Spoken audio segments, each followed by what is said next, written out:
Hello, friends. Welcome to another edition of Big Al's Rockin' Podcast. I hope everyone is doing well this week. I have my friend here, Jaymi Millard from the band Applehead, and he's going to discuss upcoming things with the band and whatever the hell we feel like talking about. How you doing, Whatever. Jamie? Good. How are you, bro? It's good to I see you. old, fat, and sassy. That's how I am. Now, you know what? You got to live the way Uh, you want to live. that's absolutely right. That's it. Tell us a little bit about Applehead and how the band formed. So, Applehead was let's see, there was the solo band of Greg Manier when he was in a band called The Crucified. Crucified was kind of a West Coast thrash punk band, and he was the long haired guitar slinger. And he would do all the usual stuff. And they just kind of said, well, hey, you know what? Maybe he wants to do a solo thing. So Applehead became his solo thing. So he wrote a bunch of songs and did a record and did all that cool stuff.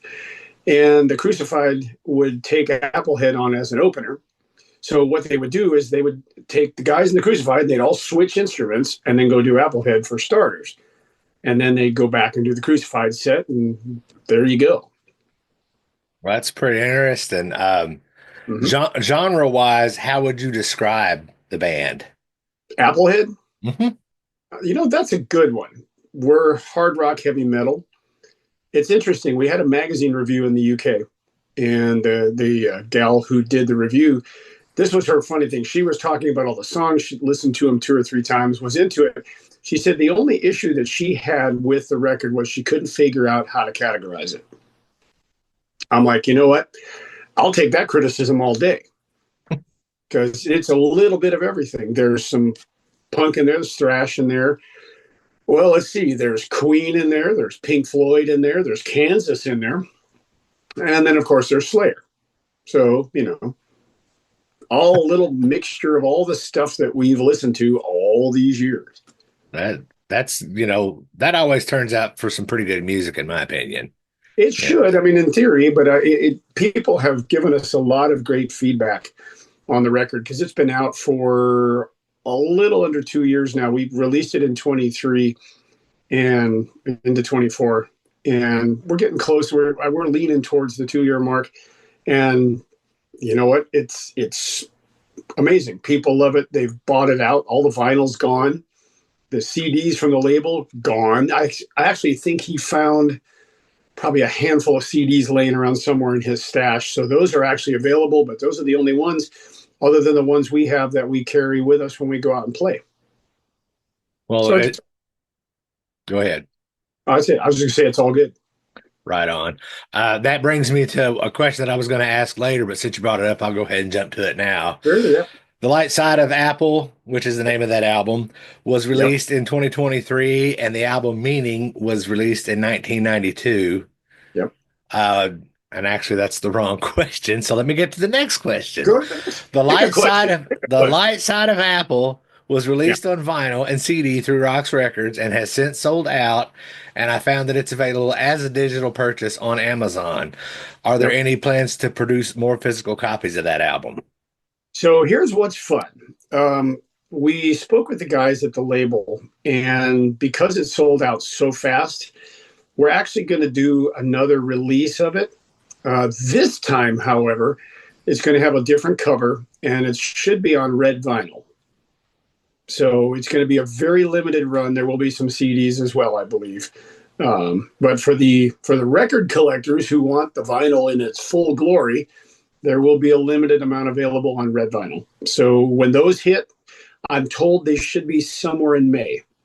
So Somewhere.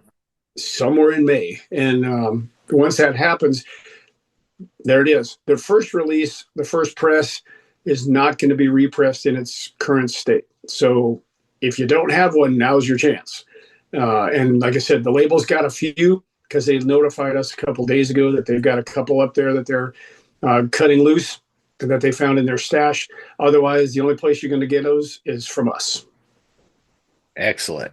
So to the Yeah. question that I tried to ask a few minutes ago, they released The Light Side of Apple in 23 Yeah. and the album Meaning in 1992. What was going on with the band in the 31 years in between those albums? So between the two records, Greg actually He was living in Fresno, California, and he was doing a wide variety of different things. He's doing some songwriting. He did a bunch of like just sit down and play guitar gigs. I don't know as that I'd call them cover gigs, but he would do like coffee and tea music, and he'd be sitting there playing through all the songs and singing. Sometimes take requests, sometimes not. He was also a special education teacher, so he did that at the same time. They kind of did all that together. That was just him. The other guys who would do the Applehead gigs with him were the Crucified guys. They just deferred back to that, and that was the end of it. So as far as Applehead itself was concerned, the name, the band name, et cetera, kind of went on hiatus for about 30 years. Makes sense. Yep. To date, Applehead has released two singles and two albums. And the 2025 single Faster, is that leading up to a new album? So here's a funny thing. Yes, it is, and that's coming.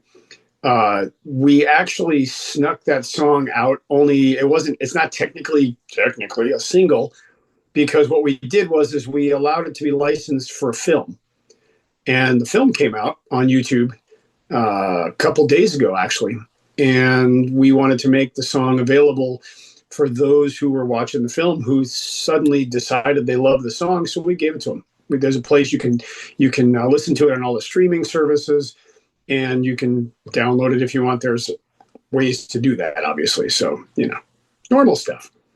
But to answer your question, it is going to be on the next Applehead record, which will probably come out sometime later this year. What is the name of the film that Faster is related to? So I need to give you an explanation on this. It is a Hot Wheels fan film.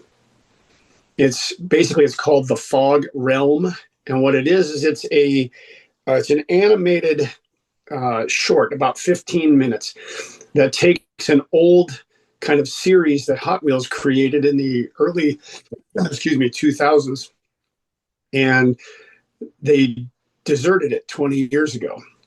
So this film was put out kind of as a labor of love for the fans of that particular Hot Wheels segment. And so Faster is a thrashing, pounding kind of fast song, and it kind of goes along with cars. There's a couple lines in there in the song, in the lyrics about, putting your foot to the floor, the metal dragster is moving, et cetera, et cetera, et cetera. So it tied in when we were asked to do that. I was sure, you can license it, no problem. So yes, that's the film. And I think as of this morning, I kind of looked at it. It's got 50,000 hits, and it's only been out 3 days. That's nice. Yes. In 2024, Applehead released a cover of Berlin's 1984 hit "No More Words." What was the inspiration behind that? So that was one of Greg's favorite songs, and he said he would love to be able to do a cover of it and do it our way. So we did it our way, and it lines up form-wise, verse, chorus, etc., for the most part with the Berlin song. Ironically, I have a friend of mine who knows Terry Nunn, and she's heard it, and she likes it. And one of the other guys who played guitar for Berlin has heard it and likes it. So, we're off to the races. It's there, and we do play it live. That's awesome. Yeah. Speaking of playing live, has Applehead done any touring, and are there any plans for them to tour? So we are doing dates as they come in. I am doing all the booking at this point. So if someone wants to book Applehead, all they have to do is go to appleheadmetal@gmail, and I will have a look at what you want to say and what you suggest, because we do everything traditionally contractually. But yes, we are doing dates. As a matter of fact, since we're sitting here now, this coming Tuesday, we will be doing a pop-up kind of sort of in Nashville to open an event where a bunch of bands are playing. Where is this event located? This is at the Vinyl Lounge. I believe it's on Hart Avenue between 3rd and 4th Avenue, just outside of downtown Nashville proper. All right. Well, by the time our listeners see this, the event will be over. So we'll be doing this the whole time. Yes. Right on. Yeah. What's next for Applehead after the album comes out? Well, we want to continue going forward. We'd like to be able to play these songs and share them with everybody. We have a pretty interesting group of people who follow us now. They are very focused on what we do and they like what we do. So we do things our way. We would like to be able to get up on a stage in front of them and deliver. So we're working on that. Okay. Where can my audience find Applehead online? So we have officialapplehead.com. There is official Applehead Instagram, official Applehead Facebook. I tried to make it simple to where they're not all strange names. It's just official Applehead everywhere you go. Hey, that's the way to do it. I'm still Absolutely. I'm still mad that somebody took Big Al Rocks from Instagram before I got hold of it. Uh, yeah. So besides the Applehead stuff, what's going on in Jamie Millard's world? Well, so Jaymi is doing an awful lot of bass, and we love doing awful lots of bass. I'm doing a lot of session kind of recording stuff because this is my studio I'm sitting in, hence the styrofoam diffusers that are creatively placed around the room over my head. This is where I sit. Somebody can send me a song or give me an idea, and I can track bass right here. And this room is dead quiet to where if I wanted to go into the room through that door right there and fire up the SVTs, I could turn them up to 10 and nobody would hear them. But it sure would be amazing. That is So, fan. yep. So there's that. I am continuing to do the tour days for a country guy named Ryan Weaver that I've been working with for probably 8, almost 9 years now. So when he calls, I go. I'm still working with the native band Broken Walls. I get to travel with them here and there. I'm all over the place. Well, isn't there an 80s rocker that you occasionally get to work with? That would be Mr. Slaughter. Yeah. I saw Yep, him the other night. yep, yep. When the request is made, the request is granted. We go. There you So go. I'm on call as requested. Super simple. Super simple. That's the way it ought to be. I wish more of us could be that way. Yep, So, I agree. you have a pink beard there. I do. Your nickname is Pink Bassman. Yep. You have at least one pink bass. Oh yeah. Talk a little bit about your equipment and any bass deals you got going. Sure. Um, for starters, I have at the moment. I don't have them all here, but I have 4 that are my primaries that are all shades of pink, and they are very simple. I use 2 companies. I have gear for 2 companies. One is Yamaha, and the other is a British family-owned company called JD. And I have bases designed or set up the way I like them. Usually, just have to paint them because they're great like they are. I don't have to do a whole lot of tweaks to them. So what you hear on the Applehead record, when you hear the light side of the Apple, that is predominantly my Yamaha Attitude Limited 3 Billy Sheehan bass. And that one's done in pink swirly. So that's my number one hitter when I need something heavy. On the new one that's coming up, I use that a bunch, but I also used my neon pink JD fretless for a track. And I snuck a little something non-pink in there, but I'll leave that for later. So, oh yes. And other than that, let's see. I have, so the 2 JDs I have, one of them's actually sitting on a stage right now because in a couple hours I'll be back on that stage. That one's kind of a deeper pink with racing stripes and a nice light pink stripe in the middle. The fretless one to my left is the neon fretless, which usually blinds everybody, which is awesome. They sent it to me with a pair of pink sunglasses. So, you know. Then, of course, I have the Attitude, which is swirled, and I have a special bass that is a BB714BS Yamaha. That was a gift from Billy Sheehan for my birthday a couple of years ago. And it is done in the Yamaha color called Rose Blue. So if it sounds like, oh, it's a blue bass, you're nuts. No, Rose Blue is a color that Yamaha did for Billy's pink Yamaha, because when you turn it, the clear coat turns it blue. Yamaha, to my knowledge, has done 3. He's got 2. I have 1. There it is. Fantastic. Where Yep. can my listeners find Jamie online? Everywhere.